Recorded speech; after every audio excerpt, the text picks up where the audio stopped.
السلام علیکم ورحمۃ اللہ وبرکاتہ۔ بسم اللہ الرحمن الرحیم، الحمد للہ رب العالمین، والصلاة والسلام علی سید المرسلین وعلی آلہ وصحبہ اجمعین۔ اعوذ باللہ من الشیطان الرجیم۔ یا ایہا الذین آمنوا استجیبوا للہ وللرسول اذا دعاکم لما یحییکم وَاعْلَمُوا أَنَّ اللَّهَ يَحُولُ بَيْنَ الْمَرْءِ وَقَلْبِهِ وَأَنَّهُ إِلَيْهِ تُحْشَرُونَ۔ کہ ایمان والو، اللہ کے رسول صلی اللہ علیہ وسلم کی بات قبول کر لو، مان لو، جب کہ وہ تمہیں بلاتے ہیں اس چیز کی طرف جو تمہیں زندگی عطا کرتی ہے۔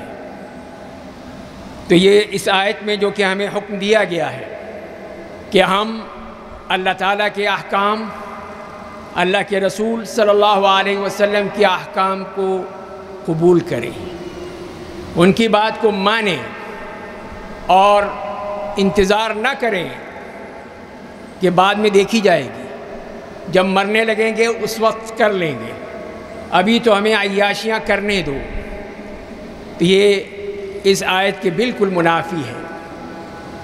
جو بات بھی کہی جا رہی ہے اس کو فوراً قبول کرنا، یہی انبیاء کرام علیہم السلام کا طریقہ تھا، اور یہی صحابہ کرام کا طریقہ تھا کہ جو بھی حکم آتا تھا اس کو بغیر کسی تاخیر کے، بغیر کسی تأمل کے فوراً قبول کرتے تھے۔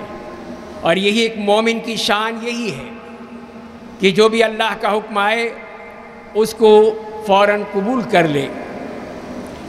تو اسی لیے ہم دیکھتے ہیں، اگر انبیاء کرام علیہم السلام کا نمونہ دیکھنا چاہیں تو ان کی زندگی میں بھی ہمیں یہی معلوم ہوتا ہے کہ جو بھی اللہ کا حکم آیا انہوں نے فوراً قبول کیا۔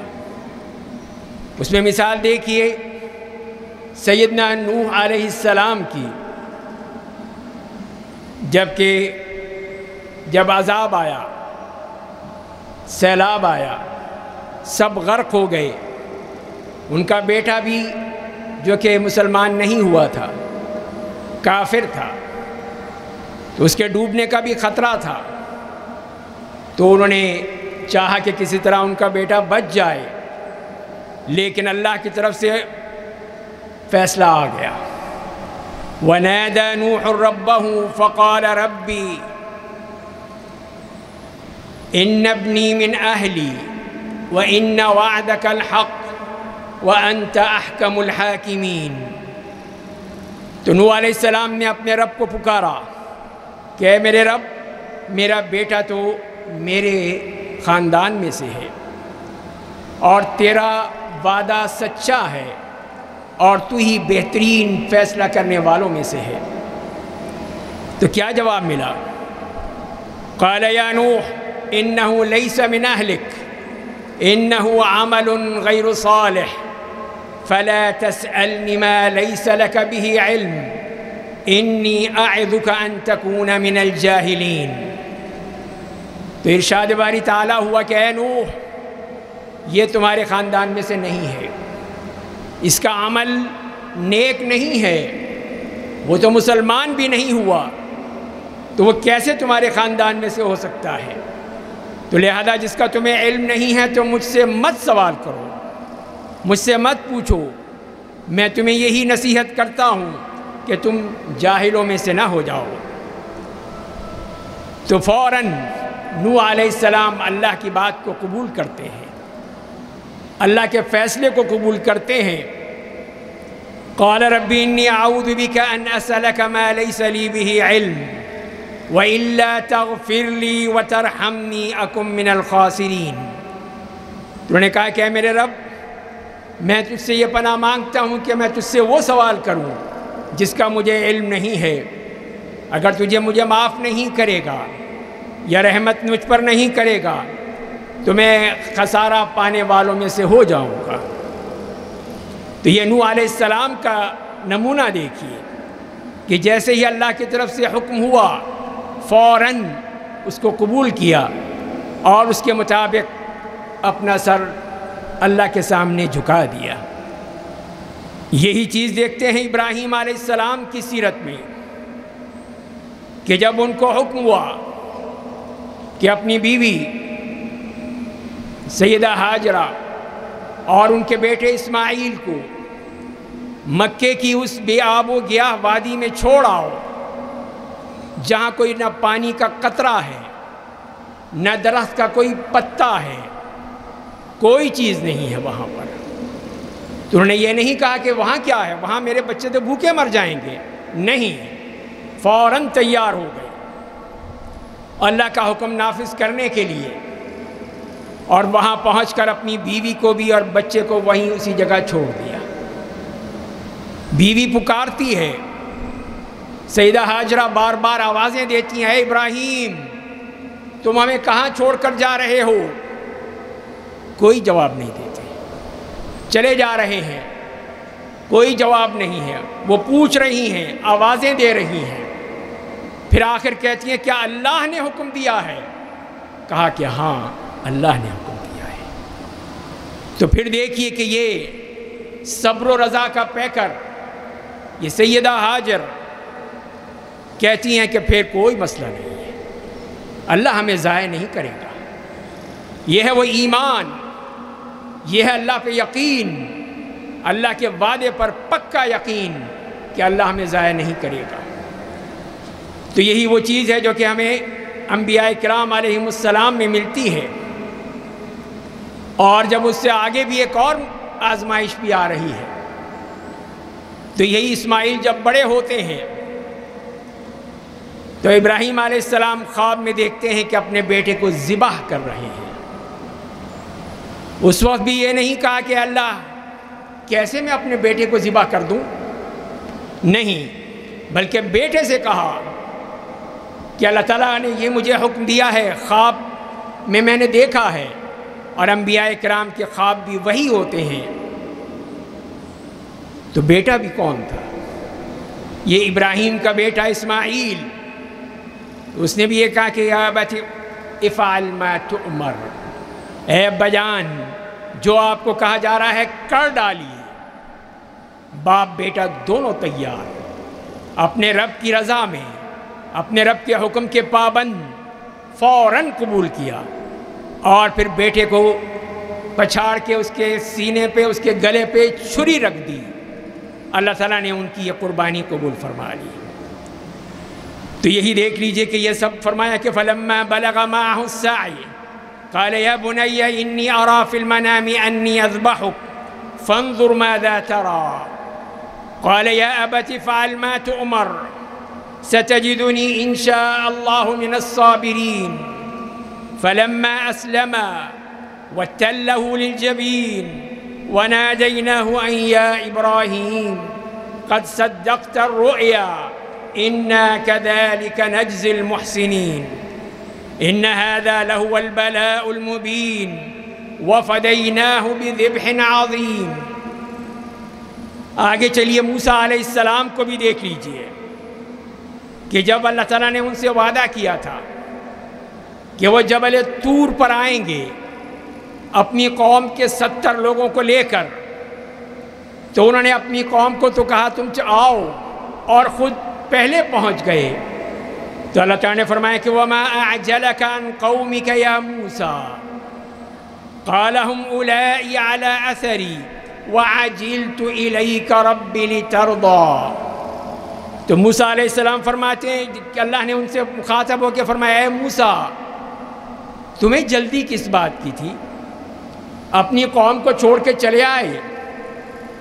تو انہوں نے فرمایا کہ وہ میرے پیچھے آ رہے ہیں، لیکن میں نے جلدی کی تاکہ تو راضی ہو جائے تیری رضا کے لیے، کہ میں نے تیرے حکم پر فوراً سفر شروع کر دیا اور میں پہنچ گیا ہوں تیری رضا کے لیے۔ تو یہی ہے اصل چیز کہ اللہ کی رضا کے لیے فوراً تیار ہے، کسی قسم کا کوئی تردد نہیں ہے، کسی قسم کی کوئی بھی وہاں پر تاخیر نہیں ہے، جو اللہ کا حکم ہے فوراً کرنا ہے۔ یحییٰ علیہ السلام ان کے بارے میں حدیث میں آتا ہے کہ اللہ تعالیٰ نے یحییٰ ابن زکریا علیہ السلام کو 5 کلمات کا حکم دیا کہ وہ ان پہ عمل کرے، اور بنی اسرائیل کو بھی حکم دے کہ وہ اس کے مطابق عمل کریں، اور وہ اس معاملے میں ذرا تاخیر کا شکار ہو گئے۔ تو عیسیٰ علیہ السلام نے کہا کہ اللہ تعالیٰ نے آپ کو حکم دیا ہے 5 کلمات کا، تاکہ آپ اس پر عمل کریں اور بنی اسرائیل کو بھی حکم دیں، تو یا تو آپ حکم دیں یا میں ان کو حکم دیتا ہوں۔ تو یحییٰ علیہ السلام نے کیا کہا؟ انہوں نے یہی کہا کہ مجھے یہ ڈر یہ ہے کہ اگر آپ نے پہلے کہہ دیا تو کہیں میرے اوپر کوئی عذاب نہ آ جائے، اس لیے کہ میری طرف سے تاخیر ہو چکی ہے، اللہ تعالیٰ مجھ سے ناراض ہو جائیں اور مجھ پر عذاب آ جائے۔ اور یہی دیکھیے کہ نبی کریم صلی اللہ علیہ وسلم کی سیرت میں بھی ہمیں یہی چیز ملتی ہے کہ جب اللہ تعالیٰ کا حکم آیا وَأَنذِرْ عَشِيرَتَكَ الْأَقْرَبِينَ کہ اپنے قریبی رشتہ داروں کو دعوت دیجیے، ان کو ڈرائیے، اللہ کے عذاب سے ڈرائیے تاکہ وہ شرک چھوڑ دیں۔ تو انہوں نے کیا کیا؟ نبی کریم صلی اللہ علیہ وسلم نکلے، صفا کی پہاڑی پر چڑھے اور کہا کہ یا صباحا، جب کوئی مصیبت یا کوئی ڈر کی بات ہو، کوئی حملے کا ڈر ہو تو یہی کہا جاتا ہے۔ تو مکے والے آ گئے، سب جمع ہو گئے، تو آپ نے فرمایا کہ اگر میں یہ تمہیں بتاؤں کہ اس پہاڑی کے پیچھے ایک لشکر آ رہا ہے تو کیا تم میری بات مانو گے؟ تو انہوں نے صاف کہا کہ ہم نے تو کبھی آپ کو جھوٹ بولتے دیکھا ہی نہیں ہے، آپ کی ہر بات کو ہم قبول کریں گے۔ تو آپ نے فرمایا کہ فَإِنِّي نَذِيرٌ لَكُمْ بَيْنَ يَدَيْ عَذَابٍ شَدِيدٍ، میں ایک بہت بڑے عذاب کی سے تمہیں ڈرانے کے لیے آیا ہوں، تمہیں بچانے کے لیے آیا ہوں کہ تم بتوں کی پوجا چھوڑ دو، شرک چھوڑ دو اور اللہ کی عبادت میں آ جاؤ،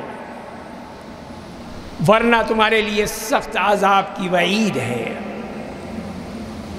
تو ابو لہب نے کہا کہ تبا لک ما جمعتنا الا لہذا، تو آپ کا یہ چچا ہے لیکن کفر کی حالت میں، اس نے یہی کہا آپ صلی اللہ علیہ وسلم کہ تیرے ہاتھ ٹوٹ جائیں، کیا تو نے اس لیے ہمیں جمع کیا تھا؟ یہ صرف کہنے کے لیے۔ تو اللہ تعالیٰ نے بھی نازل فرما دی وہ سورت تبت یدا ابی لہب وتب، تو ہاتھ تو اس کے ٹوٹیں گے، آپ کے نہیں۔ تو لہذا یہی اصل چیز ہے جو کہ ہمیں دیکھنی ہے کہ جو بھی اللہ کا حکم ہو ہم کہاں مانتے ہیں، اس کو کس طرح مانتے ہیں، کب مانتے ہیں۔ مسئلہ یہی ہے کہ ہم کسی کو ماننے کو تیار نہیں ہیں، کوئی اللہ کا حکم ماننے کو تیار نہیں ہے۔ اسی کی مسجد کی ہی بات کر لیں تو اس مسجد کی تعظیم، احترام، توقیر، یہ اللہ کا گھر ہے لیکن ہم نہیں مانتے۔ اب بھی دیکھ لیجئے کہ کتنے ہی لوگ میری بات سننے کے بجائے اپنے موبائل میں پڑے ہوئے ہیں، موبائل میں ہی لگے ہوئے ہیں، ان کو کوئی فکر نہیں کہ وہ نماز پڑھنے آئے ہیں، خطبہ سننے آئے ہیں۔ وہ یہی سمجھتے ہیں کہ یہ صرف انٹرٹینمنٹ ہے، تفریح کی جگہ ہے، تفریحات کے لیے آئے ہیں یہاں پر، وہ نماز پڑھنے نہیں آئے۔ تو یہ ہے اللہ کے گھر کا احترام، یہ ہے وہ توقیر ہماری کہ ہم اس چیز کو نہیں سمجھتے کہ کس طرح اللہ کے اس گھر کو ہم نے ایک احترام دینا ہے، توقیر دینا ہے۔ جہاں دیکھیے وہاں پہ صرف باتیں ہی باتیں ہیں، گپ شپ ہو رہی ہے، کوئی مسجد کا احترام ہرگز نہیں ہے۔ آئیے کچھ ہم نمونے دیکھتے ہیں صحابہ کرام علیہ السلام کے، کہ صحابہ کرام وہ بھی اللہ کے حکم ہو، اللہ کے رسول کا حکم ہو، فوراً اس پہ عمل کرتے تھے۔ جیسے کہ حدیث میں آتا ہے کہ ابو طلحہ انس بن مالک رضی اللہ تعالیٰ عنہ فرماتے ہیں کہ ہم لوگ جاہلیت سے لے کر اسلام میں بھی جب تک کہ شراب حرام نہیں ہوئی تھی، شراب کے بہت ہی رسیاں تھے، ہماری گھٹی میں پڑی ہوئی تھی، ہم شراب ہر وقت اسی کو کرتے تھے۔ کہ اسی فرماتے ہیں کہ میں ایک مجلس میں ان کے جو والد تھے ابو طلحہ انصاری رضی اللہ تعالی عنہ، ان کے گھر میں محفل شراب منعقد ہو رہی تھی اور انس ابن مالک سب کو شراب پلا رہے تھے۔ ایک شخص آتا ہے تو انہیں کہا کہ تمہیں خبر نہیں ملی؟ کس بات کی؟ کہ شراب حرام ہو چکی ہے۔ تو پھر کسی نے دوسری بات نہیں کی، نہیں ابھی نہیں، کل دیکھ لیں گے، ابھی جو ہمارے پاس جو مٹکے بھرے ہوئے ہیں شراب کے وہ تو پی لیں۔ نہیں، ابو طلحہ نے فوراً کہا کہ ساری شراب بہا دو، ایک قطرہ بھی نہیں رہنا چاہیے۔ جب اللہ نے حرام کر دی تو وہ حرام ہے، ہمارے لیے جائز نہیں ہے۔ اور صحابہ اکرام نے جتنی جس کے گھر میں جو بھی شراب تھی سب بہا دی، اور مدینے کی گلیوں میں شراب بہہ رہی تھی۔ یہ تھا ان کا وہ قبولیت، فوراً اس کو ماننا، فوراً اس پہ عمل کرنا، اسی کا اطاعت نام ہے۔ یہی ہے اطاعت، اطیعوا اللہ و اطیعوا الرسول کا یہی مصداق ہے کہ جو تمہیں کہا جا رہا ہے اس کو مانو، لیکن ہم ماننے کو تیار نہیں ہیں۔ تو یہی دیکھ لیجئے کہ یہ پھر صحابہ کرام کا یہ وہ طریقہ۔ اس کے بعد ایک اور واقعہ ہے کہ جیسے کہ ہم سب جانتے ہیں کہ شروع میں 16 مہینے نبی کریم صلی اللہ علیہ وسلم بیت المقدس کی طرف رخ کر کے نماز پڑھتے رہے۔ آپ چاہتے تھے کہ خانہ کعبہ کی طرف رخ کر کے پڑھیں، لیکن اللہ کا حکم یہی تھا کہ تم اس کی طرف رخ کر کے نماز پڑھو۔ اور پھر جب اللہ کا حکم آ گیا تو جیسے کہ روایات میں آتا ہے کہ ایک جگہ پہ لوگ فجر کی نماز پڑھ رہے تھے بیت المقدس کی طرف رخ کر کے، ایک آدمی نے آ کر کہا کہ قبلہ بدل چکا ہے، وہ فوراً بدل گئے، فوراً اپنا رخ مکے کی طرف کر لیا۔ کسی نے نہیں کہا کہ نہیں پہلے سوچ لیں، پہلے پوچھ لیں، پہلے کنفرم کر لیں، اس لیے کہ اس وقت کوئی بریکنگ نیوز نہیں ہوا کرتی تھی، یہ جھوٹ کے انبار نہیں ہوا کرتے تھے، سب سچ بولتے تھے۔ تو لہذا انہوں نے سچائی کو تسلیم کیا کہ یہ سچ ہے کہ اللہ کا حکم آ چکا ہے کہ اب ہمارا قبلہ خانہ کعبہ ہے۔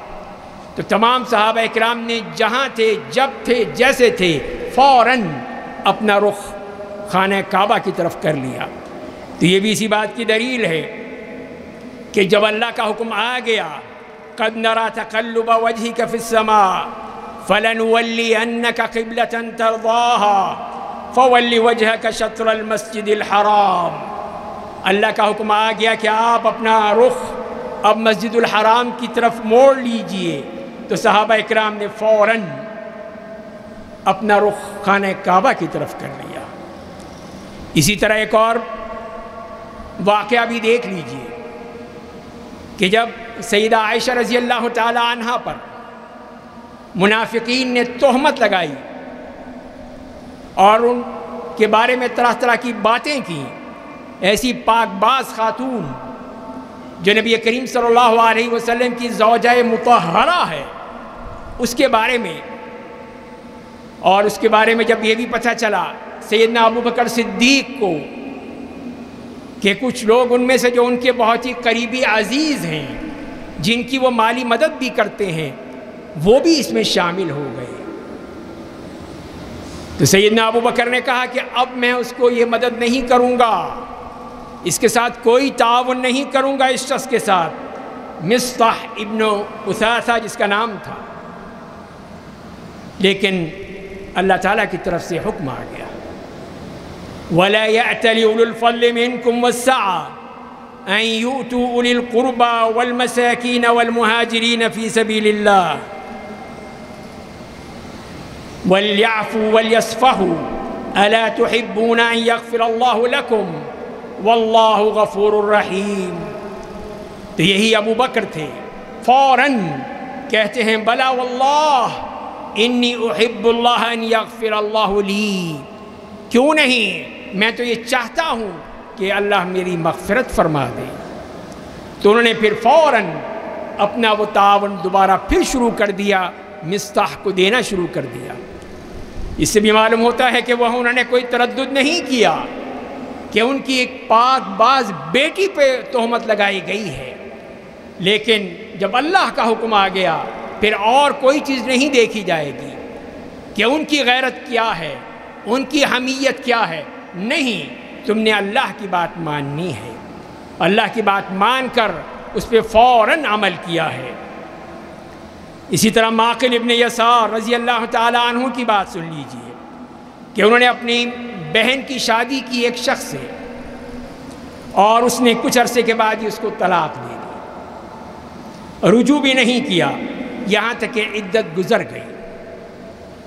عدت کے بعد پھر دوسرے لوگوں کے رشتے آنے لگے، اس شخص نے بھی رشتہ بھیج دیا کہ میں دوبارہ شادی کرنا چاہتا ہوں اسی خاتون سے۔ تو جب ان کے پاس معلوم ہوا معقل کو، انہوں نے کہا کہ تجھے تو میں کبھی نہیں دوں گا، میں نے تجھے عزت دی، اپنی بہن دی، لیکن تو نے یہ حشر کیا اس کے ساتھ، میں تجھے تو کبھی نہیں دوں گا۔ لیکن جب اللہ تعالیٰ کا حکم آ گیا وَإِذَا طَلَّقْتُمُ النِّسَاءَ فَبَلَغْنَ أَجَلَهُنَّ فَلَا تَعْضُلُوهُنَّ أَن يَنكِحْنَ أَزْوَاجَهُنَّ إِذَا تَرَاضَوْا بَيْنَهُمْ بِالْمَعْرُوفِ، کہ جب تم عورتوں کو طلاق دیتے ہو اور وہ اپنی مدت پوری کر لیتی ہیں، تو پھر ان کے جو باپ ہیں ان کے لیے جائز نہیں ہے کہ اگر وہ دوبارہ شادی کرنا چاہیں ان سے تو پھر ان کو منع کریں۔ تو فوراً معقل نے کہا کہ میں تیار ہوں، اگر وہ بھی چاہتی ہے اور وہ شخص بھی اس کو لینا چاہتا ہے تو میں اس سے شادی اس کی کر دوں گا۔ اسی لیے کہ یہی اللہ کا حکم تھا، اللہ کے رسول صلی اللہ علیہ وسلم کا حکم تھا۔ تو یہ دیکھیے، یہ ہے ہم صحابہ کرام کا طریقہ، اس سے پہلے انبیاء کرام علیہ السلام کا طریقہ، کہ جس میں جو حکم دیا گیا فوراً اس پہ عمل کیا گیا، کوئی تاخیر نہیں، کوئی تعمل نہیں، کسی قسم کا کوئی بھی ایسا مسئلہ نہیں کہ نہیں ابھی نہیں بعد میں دیکھ لیں گے، ابھی تو عیاشی کر لیں، خوب عیاشی کریں، خوب کھائیں پئیں مزے کریں، بعد میں جب مرنے لگیں گے پھر توبہ کر لیں گے۔ تو یہ توبہ اتنی آسانی سے نہیں ملتی، جس کو توفیق ملتی ہے وہی توبہ کرتا ہے، جس کو یہ توفیق نہیں ملے گی تو وہ کہاں سے توبہ کرے گا۔ تو یہ ہے میرے بھائیو اصل چیز کہ جب ہم اللہ کے احکام پر عمل نہیں کرتے تو وہی رسوائی مقدر بن جاتی ہے۔ فَلْيَحْذَرِ الَّذِينَ يُخَالِفُونَ عَنْ أَمْرِهِ أَن تُصِيبَهُمْ فِتْنَةٌ أَوْ يُصِيبَهُمْ عَذَابٌ أَلِيمٌ، ان لوگوں کو ڈر جانا چاہیے جو کہ اس کے حکم کی مخالفت کرتے ہیں، چاہے وہ اللہ کا حکم ہے، اللہ کے رسول کا حکم ہے، کہ ان کو ایک مصیبت آ جائے، کوئی فتنے میں پڑ جائیں، یا اللہ کی طرف سے عذاب علیم آ جائے، دردناک عذاب آ جائے۔